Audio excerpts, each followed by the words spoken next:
membahas juga tentang salib. Nah, di Kristen juga membahas salib. Bedanya, kalau di Islam, pelaku salib itu adalah penjahat. Nah, kalau di Kristen, pelaku salib itu apa? Penjahat atau pahlawan?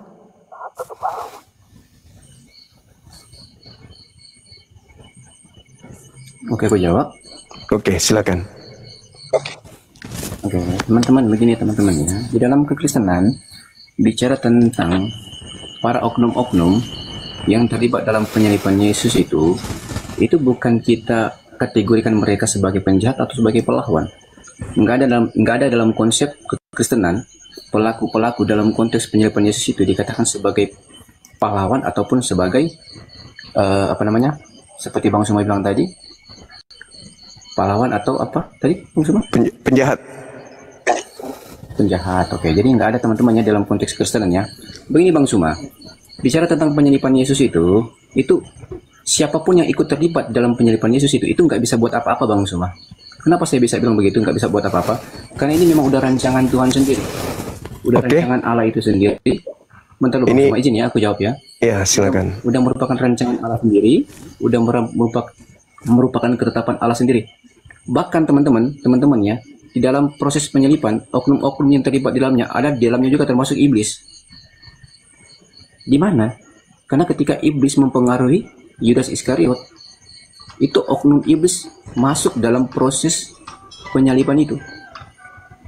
Karena begini Bang Juma, proses penyaliban itu memang benar-benar udah dirancangkan oleh Allah itu sendiri. Dalilnya di mana? Di mana dalilnya? Bentar Bang. Bentar dulu dong Bang, aku jelasin dulu. Aku jelasin Bang. Jadi gini Bang, begini Bang semuanya, proses penyaliban itu memang itu udah dirancangkan oleh Allah sendiri. Itu karya Allah itu sendiri teman-teman. Oke. Siapapun oknum yang terlibat dalam proses penyaliban itu nggak bisa keluar, nggak bisa mereka bantah tentang proses itu. Bahkan iblis sekalipun teman-teman, harus tunduk dan patuh dari apa yang udah menjadi ketetapan dari Tuhan itu. Berbicara tentang penyaliban, berbicara tentang kematian Yesus di kayu salib. Mau tentara Romawi, mau Pontius Pilatus. Saudara, boleh nggak Anda tidak berkhutbah? Ini bukan gereja gitu loh. Ini kita lagi diskusi. Kalau di gereja kan, boleh Anda boleh menipu, Anda boleh menipu, Anda boleh membohongi orang dengan cara seperti itu. Tolong tunjukkan di mana fitnahan Anda mengatakan, sabar dulu. Di mana fitnahan Anda mengatakan bahwa itu rancangan Tuhan untuk membunuh Yesus, itu di mana tertulis? Itu fitnah. Kalau Anda cuma ngomong itu rancangan, apa bedanya Anda dengan bom-bom? Dalilnya mana? Dalilnya mana? Sedangkan Yesus, sabar dulu Bang, sabar, gantian. Yesus berkata kepada orang-orang yang ingin menyalibnya di dalam Yohanes 8 nomor 37 sampai 44, orang-orang yang ingin membunuh Yesus itu adalah anak-anak iblis. Dan Anda tahu sendiri, iblislah yang beberapa kali ingin membunuh Yesus. Kenapa Anda mengatakan itu rancangan Tuhan? Berarti Anda ingin mengatakan Tuhan Anda itu iblis gitu. Yesus mengatakan orang-orang yang menyalib, yang ingin membunuhnya adalah orang-orang yang tidak memperoleh firman di dalam dirinya. Itu dalil. Berarti kata Yesus, orang-orang yang ingin membunuhnya adalah anak-anak setan. Berarti dengan kata lain, orang yang menerima salib sebagai jalan keselamatan adalah orang yang menerima hasil dari upah pekerjaan anak-anak setan yang ingin melakukan kehendak bapaknya. Berarti kalian ini tergolong apa? Orang yang menerima hadiah dari setan itu apa namanya? Oke Bang Suma, sudah? Iya, silakan. Oke, sebaik teman-teman, di sini aku mau pertegaskan juga sama Bang Suma ya. Kita di sini diskusikan Bang Suma. Diskusi bukan khotbah. Ya, kita diskusikan. Ya, makanya diskusi apa sih definisi diskusi itu sebenarnya? Iya, tanya jawab, memberikan data ilmiah. Iya, tanya jawab kan? Iya. Ya, tanya jawab kan? Iya, betul. Kita kalau debat kita bisa. Ya, kita kalau debat konsekuensi dari debat itu Bang Suma, setiap argumentasi yang kita bangun kita harus buktikan dengan fakta dan data. Betul? Ya, silakan Anda buktikan data di mana Tuhannya Yahudi menginginkan kematian kepada orang benar yang diutus kepada Bani Israel. Saudara, Data Iya, Anda kita kan katakan. Diskusi data mana Bentar, mana datanya? Bang, bentar. Tuhannya Yahudi mengutus orang benar Bentar, Bang untuk Zuma. menebus Bang Zuma, bentar. dosa-dosa orang yang bersalah, itu tertulis di mana? Silakan. Saya tunggu. Saya diam, saya tunggu. Jangan cuma kayak Bentar, Bang Zuma. sales. Ya, silakan. Mana data Anda mengatakan bahwa Tuhannya orang Yahudi menubuatkan mengutus orang yang benar untuk mati menebus dosa-dosa Kristen laknatullah, itu tertulis di mana? Bang Zuma, izin Bang Zuma ya. Kita kan udah sepakat tadi, kita diskusi di sini kan. Tanya jawab doang kan. Dan Kita ada berdebat, data. kan? Dan ada data. Ada data. Kita diskusi kan. Bang, Diskusi Bang pakai Zuma data tahu atau nggak cuma diskusi? Kalau kita debat, Bang, kita pakai data, Bang. kalau diskusi nggak pakai Tapi data? kalau kita diskusi doang, tanya jawab. Iya, Kalau diskusi memang itu nggak pakai data? konsekuensinya diskusi. Nggak pakai Iya, data? konsekuensi diskusi seperti itu. Enggak, Iya, dari memang. mana Kalau kamu nggak- dapat nggak harus- definisi? Di mana kamu dapat definisi diskusi ilmiah Betul, tapi sama tidak ada sama data? Itu di pos ronda. Itu di pos ronda. Di pos ronda pun kalau orang berbicara mengenai politik, mereka harus punya data. Berbicara mengenai apapun dalam teori politik, teori diskusi, apa yang kita diskusikan itu adalah ujung-ujungnya mencari aspek kebenaran dari muatan yang kita bicarakan. Bagaimana Anda bisa dikatakan benar kalau Anda hanya Yesus itu dinubuatkan kalau tidak ada data? Ini bukan gereja, ini bukan sekolah minggu, tempat membunuh otak. Di sini di Komal Islam. Buka mic-nya. Kamu kasih data kepada saya ketika Anda mengatakan bahwa Tuhan telah merencanakan kematian kepada orang benar untuk menyelamatkan Kristen pemakan babi. Itu datanya di mana?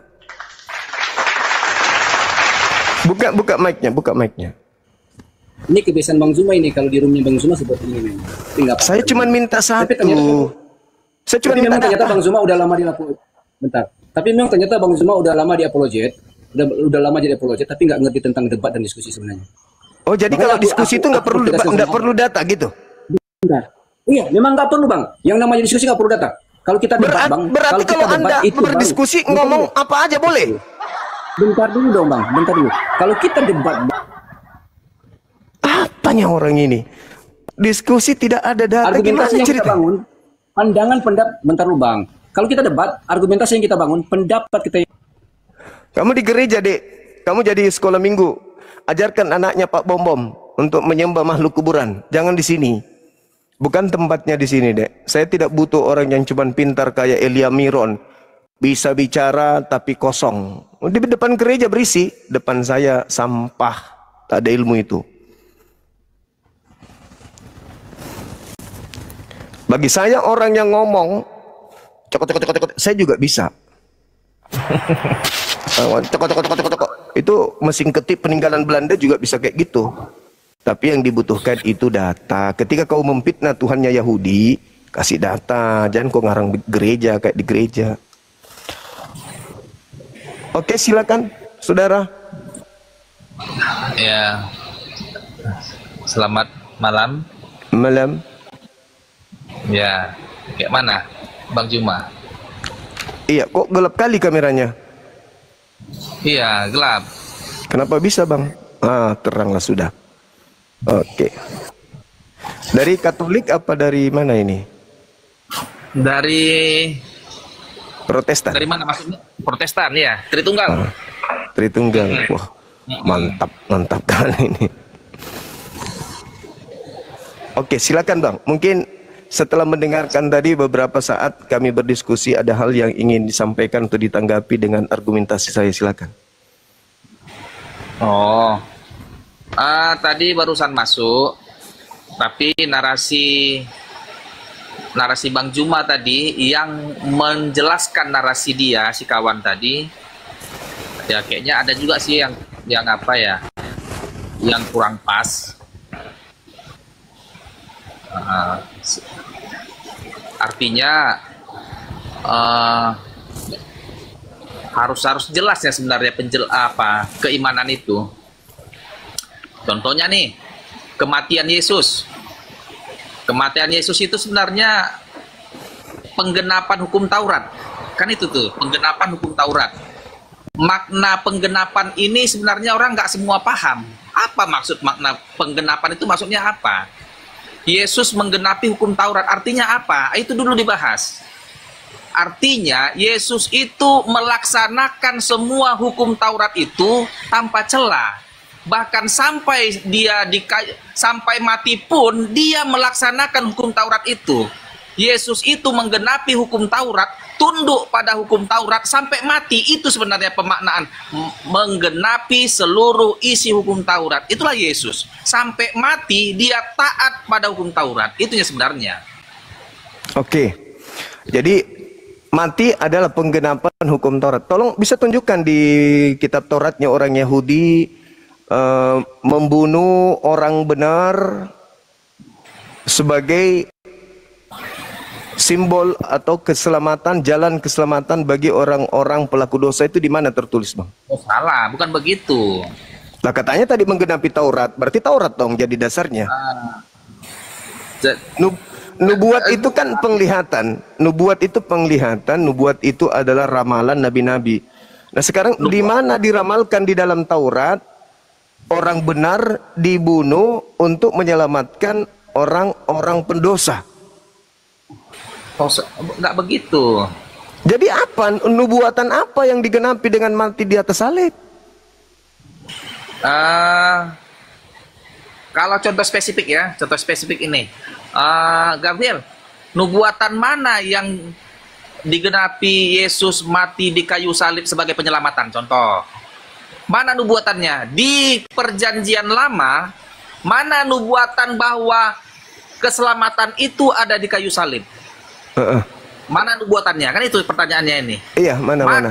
Jawabannya adalah nubuatan itu adalah peristiwa ketika Musa mendirikan tiang ular di padang gurun, yang mana orang Israel ketika melihat ular yang sebenarnya tiang ularnya itu ular palsunya itu, ular dibikin si Musa, Tuhan menyuruh Musa, jika kan digigiti ular ini orang Israel ini, jika mau selamat ini orang Israel ini, suruhlah mereka menatap tiang itu. Siapa yang melihat tiang itu, maka dia akan selamat dari patokan ular itu. Sebenarnya nubuatan itu ke depan, yaitu Yesus yang digantung di tiang salib itu. Siapa yang melihat Yesus, siapa yang memandang salib itu, maka dia akan selamat. Itunya sebenarnya. Peristiwa di perjanjian lama itulah nubuatan Yesus yang mati di tiang salib itu.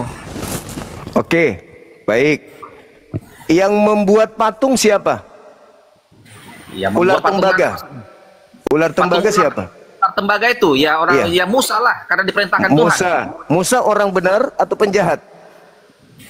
Musa orang jangan kenapa ke situ pertanyaannya? Loh, katanya nubuat, gimana ceritanya nih? Makanya katanya Anda berarti Anda cuma cocok kolor. Nggak ada hubungannya. Apa hubungannya coba? Sedangkan yang melakukan pembunuhan kepada Yesus ini, Yesus ini orang benar. Ular tembaga, ular tidung itu adalah ular berbisa. Emang Yesus itu berbisa? Emang Yesus itu jahat? Kalau ular, sabar. Kalau ular yang dijadikan patung tembaga, ular tembaga, itu wajar. Karena ular itu memang berbahaya. Tapi Yesus bahaya enggak? Yesus itu orang benar. Perintah di dalam Torah. Keluaran 23:7-8. Jangan kau membunuh orang yang benar. Sebab aku Tuhan tidak membenarkan orang yang bersalah. Kok dibalik? Bunuhlah orang benar. Sebab aku Tuhan membenarkan orang bersalah. Gimana ceritanya? Kok jadi diputar itu barang? Salah, yang salah kaunya Juma. Kok saya yang salah? Kok jadi saya yang salah? Kau pun nggak salah juga. Kau memang sengaja untuk membelok-belokkan arah dari mulai pertanyaan. Kok membelok-belokkan? Ini yang jadi permasalahan sekarang ini. Saudaraku, menurut saudara, membunuh orang benar itu dosa atau bukan? Menurut Tuhan? Hukum Taurat mengatakan jangan engkau membunuh. Hukum yang keenam ya. Jangan membunuh. Berarti membunuh Yesus dosa atau tidak? Perbuatan membunuh itu adalah perbuatan berdosa kepada orang Yahudi yang membunuh itu. Oke, berarti pelaku pembunuhan itu orang berdosa. Betul. Berarti yang menyelamatkan kalian adalah pelaku dosa itu. Enggak begitu, salah. Loh, kok enggak begitu? Logismamu yang salah. Tidak, sekarang begini. Yang menyelamatkan kemudian orang-orang yang ketika menatap ular tembaga ini, itu cikal bakalnya sumbernya dari Musa atau langsung ular? Yang memerintahkan untuk menatap ular tembaga itu adalah Tuhan. Tuhan Betul. yang memerintahkan. Sekarang Kepada Tuhan Musa sekarang untuk membuat ular tembaga. Oke. Teruskan. Sekarang mana perintah Tuhan kepada orang benar untuk membunuh Yesus? Nggak ada itu. Kok nggak ada? Katanya harus ke situ. Musa orang benar. Musa orang benar. Ya. Musa orang benar. Iblis orang benar nggak? Yang menyerahkan Yesus orang benar nggak? Siapa menyerahkan? Yudas. Yudas, kan Yudas kerasukan setan dan Yudas disebut iblis oleh Yesus. Ngertinya kau arti kerasukan setan yang dimaksudkan Yesus itu? Bukan hanya kerasukan aja, Yudas langsung disebut setan oleh Yesus. Sekarang tanya kau Juma, bahkan Petrus pun dibilang Yesus sama Petrus. Enyahlah kau iblis, kata Yesus kepada Petrus. Kenapa disebut? Apa maksud Yesus berkata seperti itu kepada Petrus? Saya jawab. Apakah iblis yang dimaksud itu adalah Petrus kemasukan setan? Bukan, saya jawab. Karena gitu. Sabar. Kenapa Yesus menyebut Petrus iblis? Karena Petrus memikirkan kalau Yesus ini bakal disalib. Jadi pemikiran Yesus akan disalib atau pemikiran Yesus disalib itu pemikiran apa menurut Yesus? Kau salah. Salah lagi. Saya salah terus. Saya salah terus. Begini, Petrus pada saat dialog dengan Yesus itu ingin agar Yesus tidak dianiaya. Ya, itu kan pemberitahuan Yesus tentang peristiwa ke depan bahwa dia akan menghadapi penganiayaan. Dia akan dianiaya. Jadi Petrus berkata, sesekali itu tidak akan terjadi. Tidak akan terjadi. Itu maksud Petrus. Kamu tidak akan disalib. Bukan kamu tidak akan dibunuh. Petrus belum tahu tentang salib menyalib. Kok belum tahu tentang salib menyalib? Petrus berpikir bahwasanya kamu kalau ke sana itu kamu itu akan disalib. Kamu akan ditangkap, kamu akan dianiaya. Makanya Petrus menarik Yesus ke samping. Maka Yesus mengatakan, "Enyahlah iblis, kamu memikirkan apa yang dipikirkan manusia, kau tidak memikirkan apa yang dipikirkan oleh Tuhan." Salah kau. Kok salah pula? Salah, bukan begitu. Petrus belum mengenai salib menyalib itu diputuskan oleh Pilatus. Petrus belum tahu masalah salib, belum sampai gambarannya tentang salib. Tapi coba kau baca Matius itu. Matius itu coba kau baca. Matius itu sudah dituliskan di sana dengan jelas bahwasanya Yesus pergi ke Yerusalem untuk mengalami penderitaan. Dan bahkan dia pamit ke murid-muridnya. Bahkan diterangkan di perjamuan terakhir kalau dia akan begini. Petrus akan menyangkal aku 3 kali. Udah dijelaskan pun. Kenapa justru sekarang apa yang muncul dalam pemikiran Petrus? Gini, jangan kita lari-lari. Sebentar. Masuk begini, kata-kata Yesus tentang iblis, enyahlah iblis itu sebenarnya bukan iblis yang sebenarnya Petrus kemasukan setan, tidak. Perbuatan pemikiran Petrus yang ingin Yesus menghindari penderitaan, itulah yang dikatakan iblis. Salah ente. Salah. Jadi sekarang begini, sekarang saya buktikan. Dengar, sebentar. Petrus tidak pernah dirasuki oleh iblis. Itu yang sekarang pertama. Sekarang saya tanya sama saudara, iblis itu mau Yesus disalib atau iblis mau Yesus jangan disalib? Kenapa loncat-loncat? Saya tanya supaya kita tahu apa maksud Yesus mengatakan enyahlah iblis. Kalau kau tanya jawab pertanyaanmu itu, apakah iblis mau Yesus disalib? Disalib. Iblis ingin Yesus disalib, benar? Oke. Terus kenapa iblis merasuki Yudas? Untuk apa? Iblis sebenarnya yang dimaksudkan itu hati si Yudas itu yang ingin uang itu. Baca Lukas 22 nomor 3, lalu iblis merasuki Yudas. Iblis yang merasuki Yudas. Jangan Anda ngarang-ngarang cerita. Sebenarnya gini. Anda sabar. Anda sudah mengatakan itu motif. Anda sudah mengatakan bahwa iblis mau agar Yesus disalib. Betul. Nah, Pencipta langit dan bumi mau Yesus disalib atau tidak? Kalau itu aku pencipta langit dan bumi menghadapi itu bisa saja dia untuk disalibkan. Yesus menuju salib. Yesus menuju salib, tapi Betul. pencipta langit dan bumi membatalkan. Tidak. Berarti pencipta langit dan bumi mau Yesus disalib. Enggak, bukan masalah mau nggak mau. Loh. Jangan Nubuat ini, arahkan ke mau nggak jadi mau. nubuat ini apa? Nubuat ini siapa yang menubuatkan Yesus disalib? Jadi salib itu sebenarnya jangan salah. Salib itu efeknya itu. Efek Salib, Bung, salib itu adalah hukuman Tuhan kepada orang yang dikutuknya. salah. Salah lagi. Dalilnya begitu. Salib Sebab itu ada tertulis, terkutuklah orang yang digantung di tiang salib. bolak-balik itu aja salah itu. Loh, kok salah Jadi pula salib- dalilnya kayak begitu? Gimana ceritanya? Sekarang gini dia, salib itu yang dijalani Yesus itu adalah efek ketaatannya itu. Efek Sekarang daripada kalau orang taat itu tidak dihukum. Yang dihukum itu adalah orang yang melanggar hukum. Itu baru Nah. disalib. Jadi begini, kutanya dulu kau. Kalau kayak gitu, kalau itunya narasimu, apa perbuatan Yesus yang melanggar hukum Taurat sehingga dia disalib? Tidak ada. Lantas kenapa disalib? Kenapa disalib? Justru itu Yesus tidak disalib. Masuk lagi ke apa? Masuk lagi ke nggak disalib. Pintar kali kau ya, pandai kali kau. Loh. Sekarang pertanyaan saya. Nah. Apakah Tuhan mau orang benar disalib atau tidak mau? Ya, secara logika nggak boleh orang benar tidak boleh disalib. Bukan secara logika, secara firman.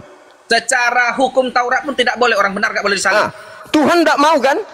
Orang benar tidak boleh dibunuh. Tuhan yang tidak mau kan? Hukum Taurat memerintahkan itu, perintah Tuhan itu. Berarti Taurat itu. Tuhan tidak mau. Tuhan tidak mau, yang memang tidak mau Tuhan ada orang benar disalib. Pintar sekarang. Yang mau orang benar disalib siapa? Yang mau orang benar disalib, yang melawan Yesus itulah orang Yahudi. Iblis kan? Iblis kan?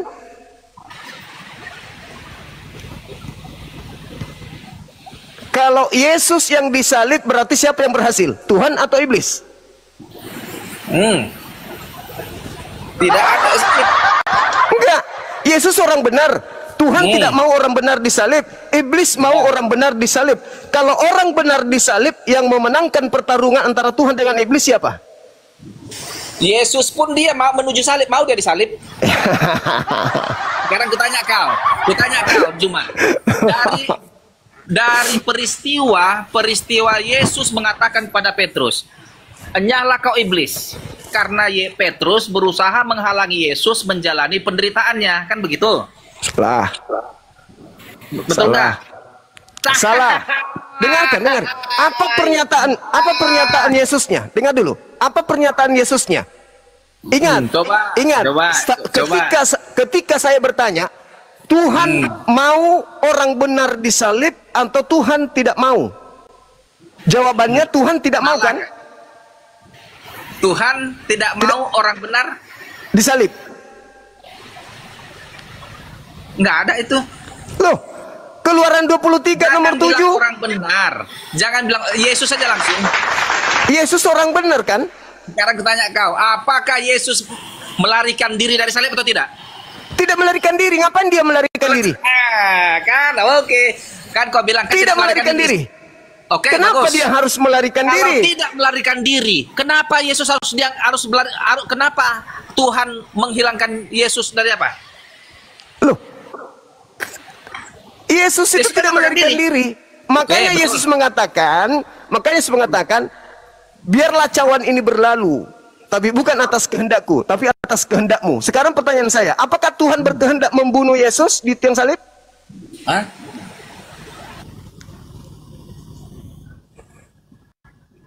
Kayak mana? Apakah Tuhan berkehendak membunuh Yesus? Tidak. Ketika orang Yahudi, orang Romawi berkongkol-kongkol ingin sepakat membunuh Yesus, apakah Tuhan membiarkan? Tunggu sebentar ya. Kalau Tuhan membiarkan berarti yang menang iblis. Nah, kan gitu ceritanya. Tunggu sebentar.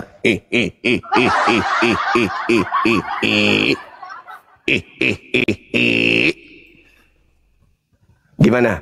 Enak memang. Enak jadikan salib sebagai simbol keselamatan. Enak. masih mau Ki datang besok. Beruntunglah umat Islam ini yang mengatakan hizjum fid dunya. Orang yang disalib itu adalah orang yang dihinakan oleh Allah. Sehingga umat Islam membersihkan Nabi Isa dan Yesus dari sangkaan-sangkaan orang-orang kafir. Orang kafir sampai malam ini belum ada yang mampu. Yang ada malah mengakui, betul, iblis berjasa kepada keselamatan Kristen. Betul, iblis memang ini adalah pahlawan. Na'udzubillah, thumma na'udzubillah. Halo. Selamat siang. Assalamualaikum Bang Zuma. Waalaikumsalam. Kami gimana Anda Zuma? Di Ridaya Mengkasar. Oh siap. Nah, sampai kuisnya orang Makassar Pemban Zuma. Kata ya. Saya di Ablam Bang Zuma. Mati Mia. Di Ablang. Anak-anak gak di Ablam? Iya, malam-malam aku jasa ya. Oke Mas Zuma lanjut. Oke, salam kenal. Sari Batang. Oke, Cip. Iya, Assalamualaikum. Waalaikumsalam warahmatullahi wabarakatuh.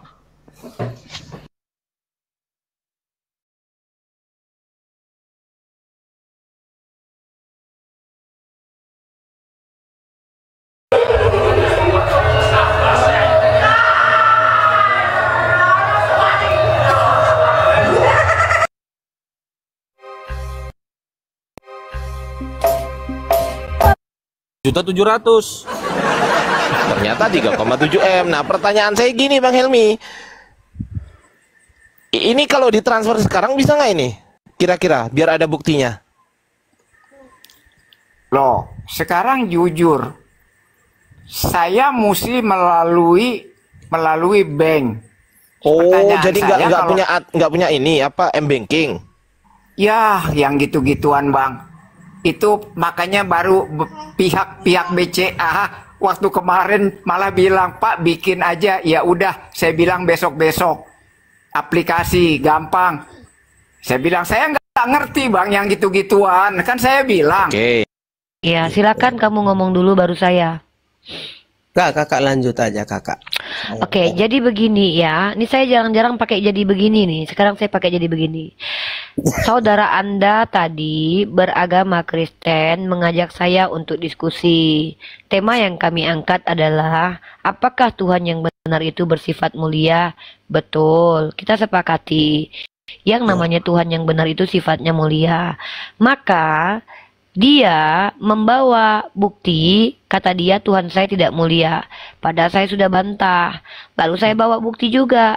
Loh justru kalau kita baca kitabnya saudara-saudara Kristen, Tuhannya teman-teman Kristen itu pernah memerintahkan perbuatan-perbuatan yang tidak senonoh kepada hamba-hambanya. Seperti perintah kepada Nabi Hosea disuruh untuk bersundal atau memperanakkan anak-anak sundal. Yang kedua, Tuhan Anda sendiri mengambilkan bini orang, yaitu bininya Saul diberikan kepada Daud. Itu adalah Tuhan Anda sendiri dalam 2 Samuel pasal 12 nomor 7 dan 8. Begitu juga Tuhan Anda kepada Nabi Yesaya dalam Yesaya pasal 20 nomor 3. Diperintahkan tidak pakai celana dalam selama 3 tahun. Nah, banyak sebenarnya. Bahkan Tuhan Anda di Bilangan pasal 31 memerintahkan untuk, ada Ustadz Wafi itu, memerintahkan untuk, naik Ustadz, memerintahkan untuk apa namanya itu,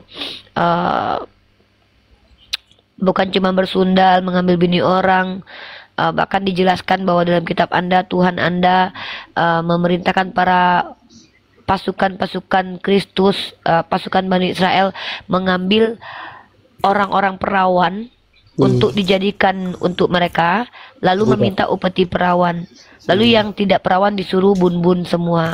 Nah, apakah hal-hal seperti ini, naik Ustadz Wafi, hal-hal seperti ini adalah hal-hal yang perbuatan yang mulia menurut Anda sebagai orang yang normal, cara berpikirnya sehat? Ayatnya mana ayatnya? Oke, Pak Wangling, selamat malam. Pak Wangling baru masuk. Pak Wangling ingin ikut berkontribusi dalam dialektika di sini. Pak Wangling mau ayat yang mana? Tuhan menyuruh Nabi memperanakkan anak-anak sundal. Hosea pasal 1 nomor 2. Tuhan mengambil istri orang. 2 Samuel pasal 12 nomor 7 dan 8. Tuhan suruh nabinya telanjang gak pakai celana dalam 3 tahun. Yesaya pasal 20 nomor 3. Tuhan meminta upeti berawan dan suruh bun-bun anak kecil. Ya Bapak baca terlalu banyak, Bapak baca sendirilah. Pak, aneh Pak, kalau Bapak suruh saya baca, saya yang jelasin ke Bapak. Bapak sebagai oten yang punya kitab, kalau ingin menjelaskan saya, baca dulu kitabnya sendiri. Masa nggak pernah baca kitabnya terus tiba-tiba langsung mengerti, menjelaskan ke kami? Kalau Bapak suruh saya baca, ngapain Bapak menjelaskan? Mending saya yang pelajari sendiri. Anda membaca biar saya jelasin apa arti kitab itu, biar Anda jangan kalau asal begitu komen. ngapain saya minta Anda untuk menjelaskan kalau saya juga ya akhirnya membaca? Mending saya baca daripada dengarin ocehan Anda. Ya Anda baca dulu, Anda paham nggak? Ya Anda paham nggak ayatnya?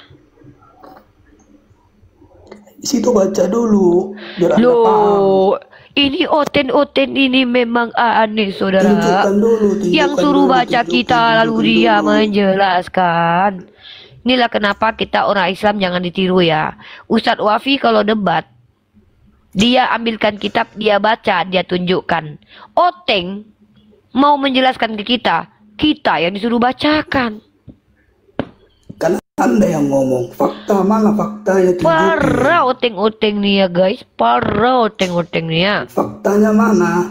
Kita butuh fakta ini. Udah, kalau kau nggak mau menjelaskan, kami nggak minta kok. Kami mau diskusi sama si Noni dulu ya. Anda tadi bilang, Anda yang bilang mana faktanya, buktikan. Ya udah, aku bacakan nah ya. Udah, saking aku nih merendahkan harga diriku disuruh-suruh sama Oteng ya. Saking kami ini umat mayoritasnya sangat toleransi lah kepada Oteng yang nggak pernah baca Bible nih ya. Aku bacakan kau. Coba aku mau tanya sama kau, bagaimana kau memahami ayat ini ya. Inilah Oteng-Oteng, pantas lah kalian masuk neraka. Fatwa Unirifa, barang siapa Oteng yang tidak mengerti bahasa Indonesia, finar. Itu fatwaku. Kalian aja menyucikan Muhammad. Ah, turunlah kau lah. Sudahlah kau minta tolong sama bunda gembala kau ini membacakan kitab, kau pula memframing nabiku. Memang nggak ada adab kau deh. Kau tuh nggak ada adab. Udah diamlah, diam, turun. Kau nggak berhak ada di sini. Ini forum manusia. Kau mau jadi manusia atau hewan? Mau nggak jadi manusia? Muhammad suci nggak? Saya bilang saja dulu. Lebih suci daripada Tuhan kau yang dikatakan terkutuk, Dinda. Bahkan Ustadz Wafi lebih suci daripada Tuhan kau. Setidaknya Ustadz Wafi tidak dijadikan berdosa. Yonatan Nandar setidaknya tidak terkutuk. Tuhan kau dua-duanya punya. Dijadikan berdosa, dijadikan terkutuk. Jangankan dengan nabiku, dengan Ustadz Yonatan Nandar dan Ustadz Wafi saja Tuhan kau nggak ada apa-apanya. Ustadz Wafi dia kerja, Tuhan kau ngambil keledai orang. Nggak ada kemuliaannya sebagai pria. Merendahkan harga diri Tuhanmu di hadapanku kalau banding-bandingkan Tuhanmu dengan nabiku loh. Jangankan dengan nabiku, dengan abang-abangku ini, ustadz-ustadzku ini aja nggak ada apa-apanya Tuhanmu. Ustadz Wafi setidaknya berguna bagi peradaban. Setidaknya beliau menjawab dan membela kemuliaan agama Islam. Tuhanmu selama hidup di dunia 33 tahun apa manfaatnya buat peradaban? Lebih baik kau tuhankan Einstein atau Isaac Newton. Punya teori yang bisa berguna untuk ilmu pengetahuan. 33 tahun Tuhanmu hidup. Setidaknya ada tidak legasinya? Ada Uni. Apa? Memasukkan roh jahat ke babi. Dan babinya dimakan oleh mereka. Ya itu cukup lah, lumayan lah ya. Pantas mereka di kesetanan. Jadi ketika kalian umat Kristen mau menjelaskan agama kalian kepada kami, bacalah dulu kitab kalian. Supaya kami yakin kalian itu mengerti. Ini tidak mengerti tentang kitab sucinya, kami pula disuruh membacakan. Dia yang menjelaskan. Noni, bagaimana pendapatmu melihat kelakuan kawan-kawanmu itu, Noni? Ya, karena gini kakak, seharusnya kan kita berbicara kan harus satu-satu baru enak kita ngomong. Ya kan, ya kakak? siapa yang ngomong berlima tadi? Kita ngomong satu-satu kok. Ya. Saya nanya nih, kamu bisa bahasa Indonesia, Dek? Bahasa Jawa iso siti-siti. Mengerti nggak bahasa Indonesia yang saya ucapkan? Banget. Coba dengarkan baik-baik. Bagaimanakah pendapatmu tentang temanmu tadi yang ketika mau menjelaskan tapi tidak mau membaca kitab sucimu? Apa pendapatmu tentang hal ini? Silakan. Tentang hal itu, ya mungkin dia mau menjelaskan, tetapi memang logikanya pasti tidak akan diterima oleh Kak Rifa. Dari mana kamu tahu logika dia tidak akan saya terima? Kamu Tuhan, tahu masa depan. Kak Rifa juga Kenapa kan di bukan depan kami Gini, kalau gini, Kristen gini. itu selalu jadi Tuhan? Tahu Kak masa Rifa juga kan depan. bukan Tuhan. Loh, saya tidak tahu tentang masa depan. Ketika kalian umat oteng-oteng ini menjelaskan tentang kitab kalian, kenapa kalian tidak mau membacanya? Kenapa? Membaca apa tuh? Kitab suci? Aduh, Apa buku pantas lah karangan? Kak. Pantas kamu Kristen ya. Saya tanya kamu bisa bahasa Indonesia, katanya bisa. Bisa. Ternyata kamu nggak mengerti pertanyaan saya. Saya mempertanyakan kepadamu pendapatmu sebagai orang normal, melihat kelakuan saudaramu yang mau menjelaskan kitabmu tapi tidak mau membacanya lebih dahulu. Kenapa kalian itu anti ilmu pengetahuan? Bukan anti, Kakak. Lah, kamu sendiri? Kamu sudah pernah baca ayat itu? Ayat tentang begini, Kakak kan tadi bilang Hosea lah apalah itu Aku mau ngasih ke Ustadz Wafi ngerasa ini aku menurunkan harga diri Ustadz Wafi. Begini, Kakak, tolong dengar. Kakak percaya bahwa Adam itu adalah nabi dari Kakak? Apa urusannya Hosea yang disuruh bersundal sama Tuhanmu itu dengan Adam? Begitulah nanti nyambung jadinya. Apa korelasinya? Korelasinya begini. Waktu penciptaan Adam dan siapa nama istrinya? Nggak tahu aku, Sarminah kayaknya kalau nggak salah. Siti. Nah, udah diam deh, mending bertanya aja ke Ustadz Wafi deh. Udah jangan gitu paksakan lah. gitu kan? Semakin lama kalian membuka mulut kalian semakin ketahuan botol kalian serius. Kakak, gini, istrinya Adam, dia kan punya anak, namanya siapa? Nggak ada urusannya sama aku, mau namanya Sarkowi kayak mau Sarmono kayak nggak ada urusannya sama aku. Ini kan nanti bertujuan sampai ke sana. Udah kau ngomong sama Ustadz Wafi, kau bertanya ya, kau tugasmu bertanya aja di sini ya. Iya, begini, saya mau bertanya dan mau cari jawaban dari Kakak. Ustadz, gitu loh, Kak. Bisa nggak Ustadz bantuin Ustadz, tolong Ustadz. Iya. Begini, Kak. Aduh, kayaknya Uni aja gak mampu ini, apalagi saya. Begini, Kak. Begini, Kakak.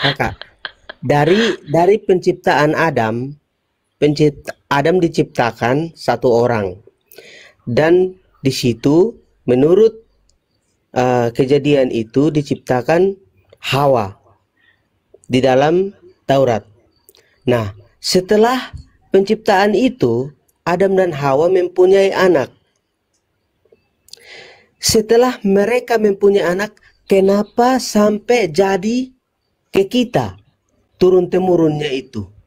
Coba tolong jelaskan. Kalau Kakak mau memperdebatkan tentang Hosea. Poinnya apa sih? Sama pertanyaan Hosea ini poinnya apa? Nah, jadi kakak berarti kalau kakak menyalahkan Hosea, berarti kakak juga harus bisa mengkoreksi dari penciptaan Adam. Gitu loh, Kakak. Jadi biar aku mau nyanyikan kau satu lagu ya. Gara-gara sebotol anggur asam ada orang. Kau diam dulu, aku lagi nyanyi. Gak, aku cuma menjawab kau dengan nyanyianku aja ya, karena orang Kristen ini kan suka kali dengan nyanyian kan. Gara-gara sebotol anggur asam anak orang kau Tuhan kan. Gara-gara sebotol anggur asam, anak Tuhan kau Tuhan. Kakak buka kamera. Jawab dulu pertanyaan saya Kakak. itu, woi. Kakak. Buka Saya buka mulutmu dulu, kamera Bang Nik. nih. Bentar, Om Nik. Ah. Buka mulutmu, Bang Nik. Iya. Buka mulut dulu. Ya, jawab dulu, jawab. Buka mulut. Ya, gimana Om Nik? Nggak, jangan gitu kakak. Kita bicara sopan-sopan. Ya denganmu kan Cara yang sopan. enak-enak kan. Ya, silakan. Gimana? Masalahnya kan- apa? Masalahnya apa? Kakak pertanyakan kenapa Hosea itu gini gitu. Bukan. Kakak meyakini Bukan bahwa- gini gitu, bukan. Kamu salah, Om Nonik. Nggak bisa, Om Nonik, pertanyaan saya bukan itu pertanyaannya. Pertanyaannya adalah, apakah ketika Tuhan memerintahkan Hosea berzina, itu perbuatan mulia atau tidak? Itu, Om Noni. Terus kalau Allah memerintahkan Nabi Adam untuk beranak cuculah memenuhi bumi ini, kira-kira itu perbuatan yang zina apa tidak? Ya bukanlah, kan menikah. Loh, dia kawin sama saudaranya sendiri bisa? Ya, karena memang nggak ada lagi yang mau dikawinin. Masa dia mau nikah sama pohon pisang? Lah itu, berarti kembali lagi. Intinya Kapan berarti itu saudaranya memang Adam? Tuhanmu Bener. memang mengizinkan berzina. Tunggu, coba tunjukkan dulu di kitabmu kalau anaknya Adam menikah dengan saudaranya. Coba tunjukkan di kitabmu kalau anak Adam menikah dengan saudaranya. Coba tunjukin. Kembali lagi ke tadi. Ya, Kakak. tunjukkan dulu di kitabmu. Jadi Nggak pakai data. Om Nonik, bisa dengar kata-kata kita nggak? Coba tunjukin dalam kitab Anda, ada dalil yang mengatakan anak-anak Adam saling menikahi satu sama lain. Coba dalilnya. gimana Kak? Anda mengklaim di kitab Anda bahwa anak-anak Adam itu saling menikahi. Coba Anda tunjukkan kepada kami. Dalilnya di mana itu? Ada di Alkitab. Yang mana? Ayat berapa? Pasal berapa? Pasal apa? Ada di kitab di- apa? Di kitab kakak ada nggak? Kenapa malah membahas kitab saya? Kamu menjelaskan imanmu kok. Yang pertanyaan saya itu ada di kitabmu, Hosea. Hosea itu memerintahkan bersundal alias berjoni. Saya tanya dulu nih, apakah perintah Tuhan yang memerintahkan nabinya berzina itu perbuatan mulia atau tidak? Yang namanya perbuatan zina itu tidak dijadikan perbuatan mulia. Nah, berarti Tuhan yang memerintahkan itu bukan Tuhan yang mulia. Ributkan apa gitu loh. Makanya katanya kamu ngerti bahasa Indonesia. Tadi temanmu bilang Tuhan yang benar itu adalah Tuhan yang mulia. Saya sepakati. Oke, saya tanya dia lagi. Maksud Tuhan mulia itu apa, saudara? Dia jawab, maksudnya adalah Tuhan itu tidak mungkin memerintahkan kepada hambanya untuk berbuat yang tidak senonoh. Oke, saya sepakati. Maka ternyata saya bertanya, bagaimana dengan Tuhan dalam kitab kalian yang memerintahkan Hosea berzina? Apakah itu perbuatan mulia atau tidak? Itu sebenarnya pertanyaan saya. Kamu nggak kemana-mana, lari ke Adam pula, lari kemana-mana. Paham nggak?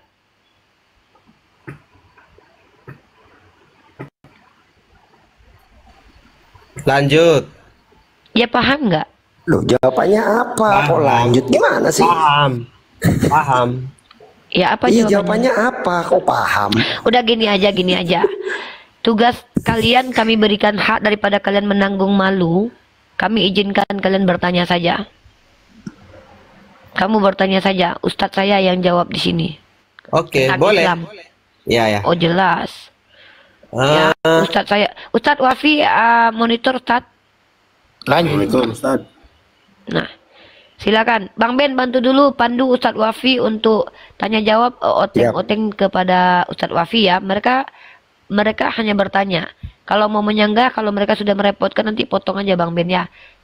Bantu Ustadz Iya, Wafi kalau biar enggak menyangga berarti siap untuk debat dua arah. data enggak Gitu harus ada data, enggak ada kelayakan Oke. oteng-oteng di dunia manapun berdebat dengan Ustadz Wafi. Layaknya cuma belajar aja ya, kecuali memang Oke, mau mempermalukan kalau dirinya. Boleh. Ambilkan Nyangga. data. Nanya. Silakan. Boleh Lanjut. kakak. Ya. Silakan. Ini saya nanyanya ke siapa? Mohon maaf dulu. Nanyanya ke siapa? Ini Ustadz saya, nih Ustadz Wafi. Sebelah, Kamu sebelah tanya lo, tentang Pak Islam. Wafi. Ya Pak Wafi ya. Oh ya. Gini. Di dalam Islam kan ada yang namanya Bunda Maryam ya. Maryam. Iya. Maryam adalah anak Isa. Ibunya Isa. Ibunya Isa. Siapa bapaknya Bunda Maryam? Imron. Imron. Kalau saudaranya Bunda Maryam itu siapa? Banyak. Minta berapa? Maksudnya apa sih pertanyaannya? Kok kayak pertanyaan SD? Ya yang tercatat aja. Ya gak tercatat. Yang menurut Pak Wifi tahu siapa? Gak tercatat. Kalau di mana? Mintanya di hadis, di Quran. Di hadis apa Quran? Bolehlah yang ada, Iya, ada yang bernama Zakaria, ada yang bernama banyak. Yang mana? Nabi Zakaria kan saudara juga sama Maryam. Masih saudara. Yang pernah saya dengar juga katanya bersaudara sama Harun ya. Harun itu cuma julukan, bukan nama.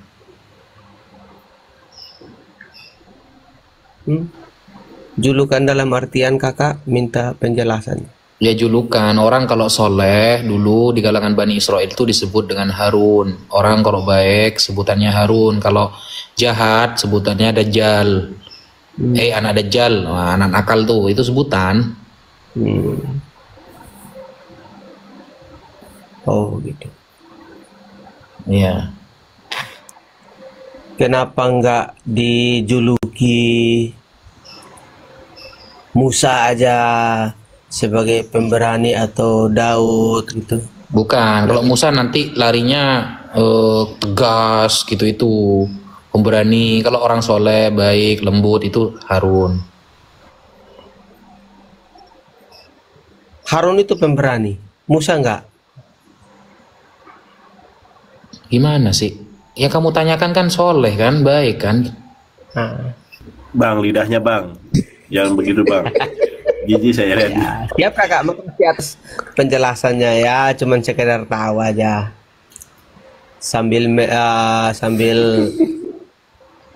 mendalami. Nandar nggak ada adab, Nandar.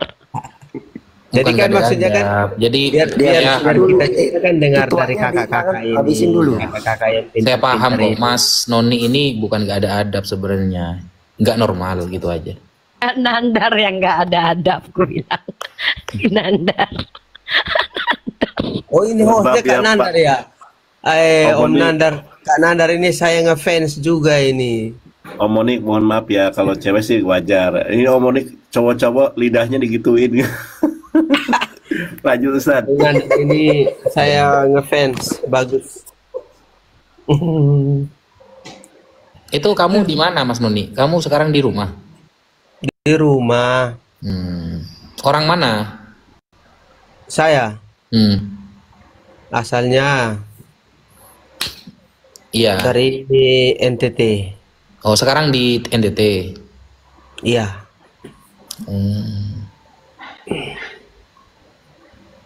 Pernah ke NTT, Bang? Pernah ke Kupang. Wih. Kupang itu jauh loh dari tempat saya. Iya. Saya biasa kalau mau ke Kupang itu naik kulit kacang aja nyampe. Om Noni Yesus ini aja kayaknya namanya, baik dia, Ustadz. Kayaknya orang baik dia ini. Yesus aja Cuman- nyampe ke Kupang. Kan saya sudah bilang, saya tuh ngefans sama Kak Rifa sama Bang Nandar. Tapi lo itu, saya Sama Darni, ngefans nggak sama Darni? nggak tahu. Tapi yang penting intinya Kak Rifa tidak boleh menghujat. Itu saya ngefans terus. Mana boleh saya sama Ustadz saya menghujat, dipiting Boleh. nanti saya. Nggak boleh. Saya walaupun Kak Rifa itu berbeda iman dengan saya, tetapi saya ngefans sama Kak Rifa sama Kak Nandar. Yang penting jangan menghujat, itu aja. Kami nggak boleh. Kami ada dalilnya itu. Jangan kalian menghujat sembahan selain Allah. Nah, kami nggak ada. Cuman kadang-kadang kalian menuduh kami menghujat karena kami membacakan apa yang kalian imani. Kalian yang mengutuk Tuhan, kami yang dituduh. Kalian yang menghina Tuhan, kami yang dituduh. Terus. Gitu. Terus. Ada lagi pertanyaan ke Ustadz Wafi nggak? Pertanyaannya tadi udah dijawab itu kakak. Udah kalau gitu kita gantian dulu ya, biar yang lain juga dapat bertanya, oke? Oh, boleh. Salam hormat dari saya ya, dari NTT. Iya. Om Noni sehat-sehat ya. Saya juga ini kan saya udah follow ini ternyata Salam saya. toleransi. Ya, salam toleransi Kak Rifa. Maju terus, jangan menghujat ya Kak Nandar. Abang juga jangan menghujat Yesus terus ya, tobatlah abang ini. Sudah bertobat sudah lama kakak, sudah tobat. Abang, ya kalau gitu abang jangan menghujat Yesus lagi ya. Yesus dipuji, disembah, itu baru benar. Jangan itu dia mati terkutuk, begini, abang percaya? Kalau tidak mengenal Yesus berarti tidak mengenal Allah nanti jadinya. Kasihan. Iman kita. Bukan. Di Kristen itu kan Yesus katanya mati terkutuk. Itu jahat sekali. Di Yohanes itu kan sudah tertulis, kalau Anda tidak mengenal Yesus berarti Anda mana ada begitu. mengenal Allah. Menambah ayat aja nih. Boleh. Barang siapa yang menambahi firman Tuhan, dia tidak akan luput dari kematian. Nih, abang nambahin firman. Ya udahlah. Kalau tidak mengenal Yesus, tidak mengenal Allah yang punya surga itu. Tuhan Yesus memberkati ya. Selamat bertugas. Tuhannya Yesus yang memberkati kami ya. Ya, Tuhan Yesus memberkati. Tuhannya Yesus yang memberkati kami. Salam sehat. Ya. Oke. Ya. Ya, silakan Eget 27. Ya, selamat malam. Assalamualaikum. Ya, perkenalkan diri Anda, Pak. Salam. Apa, Kakak? Ya, perkenalkan agamanya apa, Pak? Orang Kristen, Kak. Oke, Waalaikum. Ya, silakan. Anda ingin menjelaskan, silakan. Tapi Anda akan ditanggapi sama Ustadz Wafi. Nah, sekarang saya tanya. Anda itu mau bertanya atau mau menjelaskan? Mau bertanya, Kakak. Oke, silakan ke Ustadz Wafi langsung. Ya, Kakak, aku mau bertanya tentang Muhammad itu, Kakak. Ya, silakan. Muhammad itu seorang pendosa atau orang suci? Silakan, Ustadz. Nabi Muhammad itu sangat suci, bahkan tidak bisa najis. Muhammad itu seorang suci ya? Iya, bahkan tidak bisa najis. Kalau dia orang suci, Tuhan itu suci tidak? Apa? Allah itu suci tidak? Allah itu sang maha suci. Terus yang itu siapa? Yang apa? Berdosa itu siapa? Yang berdosa itu siapa? Yang berdosa itu Bapak, antum. Ya? Yesus juga, Ustaz. Bukan. Kayak aku di sini. Muhammad seorang manusia. Iya, suci. Terus Allah suci. Allah? Maha suci. Maha suci. Ya. Yang dikata Allah, manusia tidak ada yang suci. Kata siapa? Terus kenapa? Kapan Allah bilang gitu? Hah? Kapan Allah bilang gitu? Allah yang bilang? Iya, di mana itu dalilnya? Emangnya Bapak pernah ngomong sama Allah? Kapan Allah bilang kayak gitu? Di mana ayatnya itu, Pak?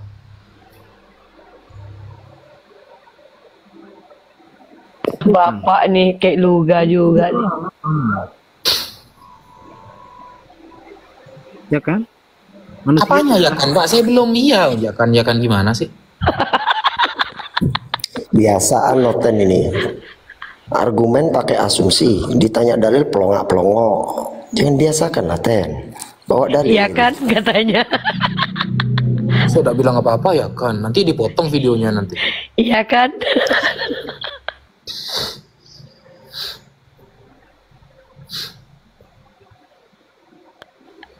Woi, Pak Eget. Lanjutlah. Gue mau cerita nih, baru-baru ini Ki. Eget. Eget. Apa awak ni? Hoi. Kok diam dia, Ustaz? Innalillahi wa inna ilaihi raji'un. Malah diam gimana sih? Disuruh tanya lu, bukan ditanya lu. Susah amat. Kabur tuh. Telah kembali ke rumah Bapak. Astagfirullah. Berpulang ke rumah Bapak Aduh, di ya surga. Allah. Halo Pak Andreas. Halo Pak Andreas. Aduh. Lawak-lawak kerjaan orang ini. Ada nggak lah kawan-kawan kita oteng yang nggak normal sedikit? Yang ada itu nggak normal atau abnormal lo nih? Yang normal. Halo bad sector.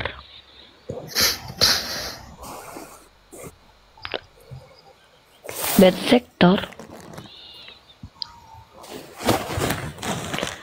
Bad sector. Ayo macam. Aduh. Gini banget lah nasib jadi ibu gembala ini ya. Tunggu aku pilih-pilih dulu bentar. Aku pilih mana tahu aku pilih yang normal ini. Sabar Ustaz, banyak nih yang naik.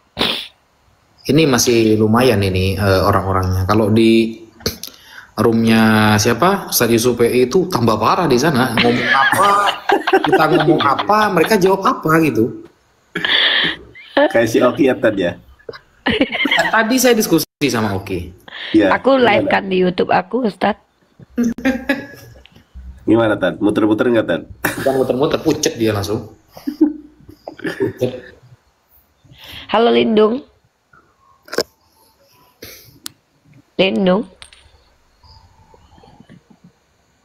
Oke, turun. Si Woi ini naikkan aku. Udah ku jambak, dia nggak minta naik. Banyak lah cakap awak-awak semua nih.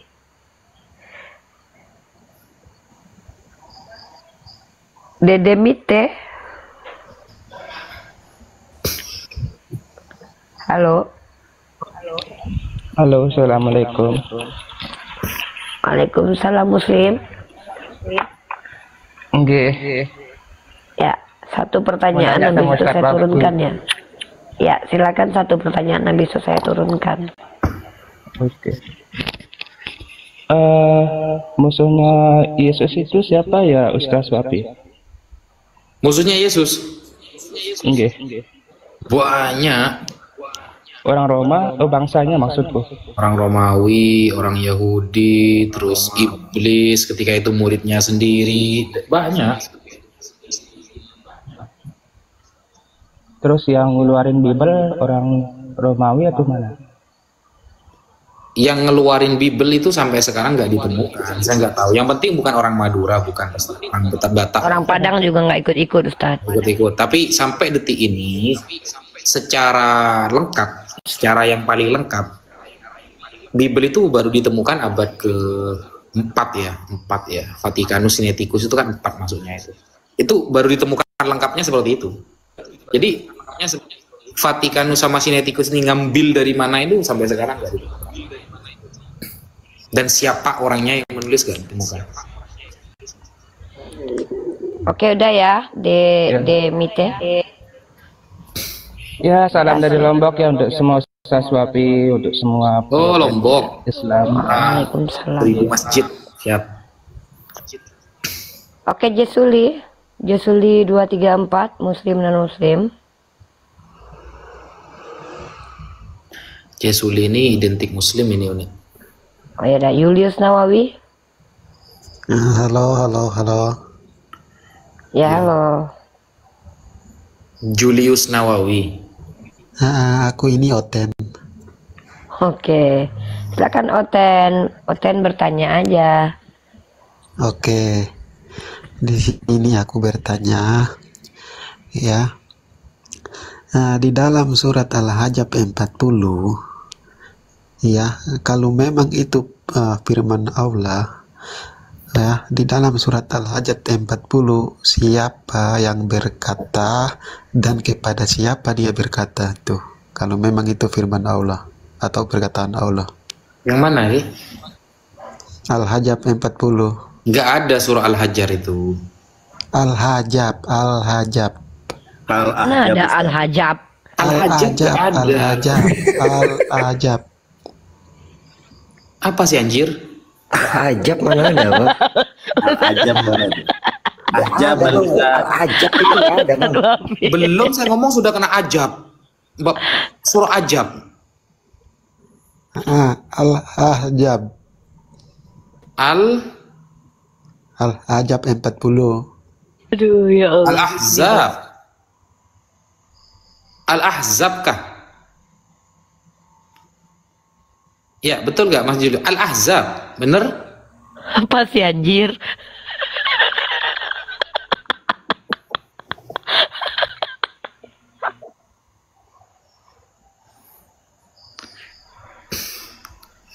Loh, kok malah diem, Pak? Pak, Al-Ahzab tah? Oh, kena mental dia. Gara-gara kena anjir langsung kena mental. Gimana, Bang? Kalau nggak saya tunjukin dari sini. Iya, nggak apa-apa. Coba tunjukin. Oke, saya tunjukin.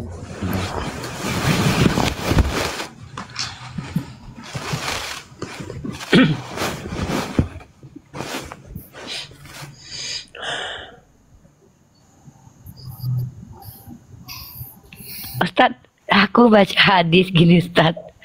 Barang siapa yang menuntut ilmu untuk mendebat ulama dan mengolok-olok orang jahil finar. Aku tuh termasuk mengolok-olok nggak sih, Ustadz? Bedakan antara jahil dan ahmak, itu beda ya. Al-jahil yata'allam wal ahmak yunakishu bil batil. Jahil berarti dia menuntut dirinya untuk belajar. Ahmak adalah orang BODOH yang akan selalu membela kebatilan. Kalau ahmak nggak apa-apa. Oke. Aku kepikiran terus sama hadis itu, Ustaz. Kepikiran kenapa? Halaman. Ya karena gimana ketawa kayak gini. Sabar nih, tahan dulu nih. Iya, Silakan, Julius. Nah, kalau seperti itu, Edis pasti masuk neraka karena menertawakan dirinya sendiri terus dia. Ya kan emang dia. Dia kan menertawakan diri sendiri terus. Udah lanjut. Ya. Halo, Bang. Ya, Mas Julius, coba ditunjukkan. Nah, gini, Bang. Saya coba buka kamera tapi nggak bisa, ini gimana ini, Bang? Padahal saya mau tunjukin. Kok malah nanya ke saya? Ini suratnya ini. Ini mana? Ini saya sedang melihat alam barzakh. Nggak kelihatan, Bang. Makanya abang tuh biar ngomongnya lancar, keluarkan dulu Tuhan di hidungnya, bersihin dulu, Bang. Mana, Bang? Biar saya baca gitu. Abang pengikutnya baru 51 biji, Bang. Mana bisa buka kamera. Bang. Lah. Dengar, Bang. Ini tulisannya, Bang. Al-Ahzab 40. Bunyinya gini. Muhammad itu bukanlah bapak dari seorang di antara kamu, melainkan dia adalah utusan Allah dan penutup para nabi. Dan Allah Maha mengetahui dan Maha tahu itu. Ya, itu ungkapan Allah. Ungkapan Allah itu, maka Muhammadun aba hadim rijalikum walakin Rasulullah wa khataman nabiyyin. Terus pertanyaan saya, kalau memang ini adalah firman Allah, ini perkataan siapa dan kepada siapa dia berkata? Itu firman Allah yang dibawa oleh Jibril, dilafatkan dengan lisan malaikat Jibril, lalu disampaikan oleh Nabi Muhammad ke umatnya, begitu. Oh, berarti ya Allah berkata bahwa Muhammad ini bukanlah berarti dia berkata, berarti Allah berkata bahwa Muhammad itu bukanlah bapak dari seseorang di antara kamu. Dia langsung ngomong begitu. Iya. Kan pertanyaan saya, Ya, kalau memang perkataan Allah, kenapa dia berkata begini, Muhammad itu? Kok kenapa harus disebutkan? Ya, bahwa dia itu berarti itu bukanlah perkataan Allah. Karena kalau perkataan Allah tidak mungkin dia mengatakan bahwa Muhammad itu bukanlah bapak dari seorang di antara kamu. Kamu ini siapa? Dan melainkan dia ini siapa? Kan gitu. Makanya aku bertanya, ini perkataan siapa? Pakai pada siapa? Biar kita tahu bahwa ini perkataan dari Allah atau tidak gitu. Firman Allah atau tidak. Sebentar, sebelum Ustadz Wafi menjawab, tolong tag Gerindra di bawah. Oten butuh belajar KBBI dan bahasa Indonesia. Tolong tag Gerindra ya. Mudah-mudahan pemerintah punya solusi untuk mengajarkan Oten bahasa Indonesia. Lanjut Ustadz. Iya, ya intinya kan apa? Ini kan namanya kalam khobar, mengabarkan